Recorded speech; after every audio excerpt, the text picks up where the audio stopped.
यहाँ पर हमला हो रहा है। इस बीच एक और अपडेट है, तेहरान में इजराइल का बड़ा हमला हो गया है। इस वक्त की बड़ी अपडेट हम आपको बता रहे हैं, तेहरान में इजराइल ने बड़ा हमला किया है। इजराइल ने ये एक बड़ा हमला किया। देखिए तस्वीरें भी आ रही हैं, तेहरान की तस्वीरें हम आपको दिखा रहे हैं। सिर्फ और सिर्फ धुआं दिखाई दे रहा है। आप सोचिए उस इलाके में लोगों का सांस लेना कितना दूभर हो गया है, कितना मुश्किल हो गया है। ये तस्वीरें बता रही हैं कि हमला कितना जोरदार है। मिसाइल गिरी, उसके बाद आसमान में धुआं और आग आसमान में दिख रही है। धुआं तो बाद में देखिएगा, ये देखिए पूरा आसमान लाल हो चुका है। दूर तक ये आवाज दिखाई दे रही है। इतने तगड़े, इतने ताकतवर, इतने मजबूत बम गिराए जा रहे हैं कि पूरा इलाका दहशत में है, पूरा इलाका दहल रहा है, धरती थर्रा रही है। तेहरान में इजराइल ने ये बड़ा हमला किया है।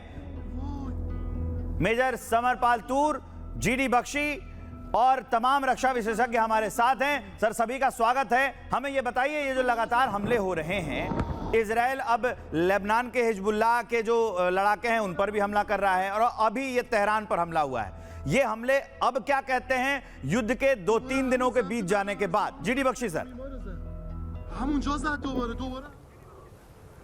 हाँ देखिए, ये तो हमले चलते रहेंगे, ठीक है। इजराइल बिल्कुल दांत भींच कर लग गया है कि वो खत्म करना चाहता है अपने दुश्मन को, ठीक है।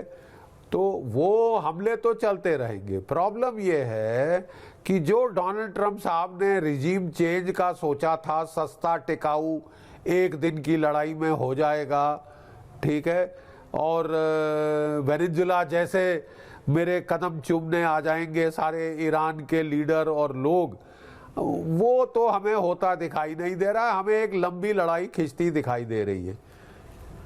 प्रॉब्लम ये है कि ये जो लंबी लड़ाई खिंचती दिखाई दे रही है, 60% हमारा गैस इधर से गल्फ ऑफ हॉर्मुज से आता है, 50% तेल वहां से आता है। गल्फ प्राइस ऑफ ऑयल अब पहुंच रही है $100 अ बैरल, ठीक है, $100 अ बैरल पे प्राइस पहुंचने जा रही है।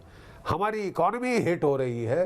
अबू धाबी में हमारी कितनी कंपनियां थी साहब, बड़ा बढ़िया काम कर रही थी, वो हिट हो गई हैं। 9 मिलियन 10 मिलियन का हमारा डायस्पोरा है। अब किसी हद के बाद भारत को अपने राष्ट्र हितों की सुरक्षा करनी होगी। हमारे राष्ट्र हित में इस वक्त है कि ये लड़ाई जितनी जल्दी बंद हो सकती है हो जाए। 2-3 दिन में तो नहीं बंद होगी, क्योंकि दोनों में साइड बड़ी खुंदस है। ईरान में खुंदस है, इजराइल में खुंदस है, वो तो मारे जाएंगे।